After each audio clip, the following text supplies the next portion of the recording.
ভাই ছোটবেলায় যেদিন আমি স্কুলে যাইতাম না ওই দিনই মনে হইতো যে স্কুলের দুনিয়া সবকিছু হয়ে গেছে। মানে মনে হইতো যে ওই দিন আমি স্কুলে না আইসা আমি আমার লাইফের সবচেয়ে বড় পাপ করছি। বন্ধু তুই কালকে আসোস নাই? না কেন? আরে কালকে তো স্যারে একদিনেই সব সিলেবাস শেষ করে ফেলাই দিছে, এখন খালি এক্সাম চলবো।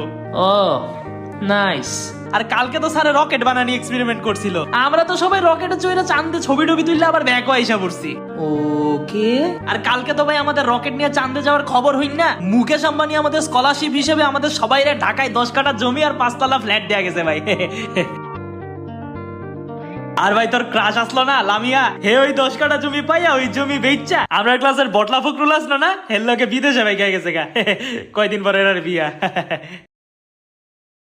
শালা মাঙ্গে কিচ্ছু গোয়ার নাই রে ভাই। এমনি সময় আমি প্রতিদিন স্কুলে যাই, ওই সময় তেমন ইন্টারেস্টিং নরমাল কিছুও হয় না। বাট আমি যদি ভুলেও একদিন ক্লাস মিস দিছি রে ভাই, ওই দিনই ক্লাসে দুনিয়ার সবকিছু হয়ে যাইবো। তোমরাও যদি আমার সাথে এই বিষয়টা নিয়ে রিলেট করতে পারো তাইলে রে ভাই আমারে কমেন্টে জানাও। আর এরকম ভিডিওর জন্য রে ভাই অবশ্যই ফলো মারো।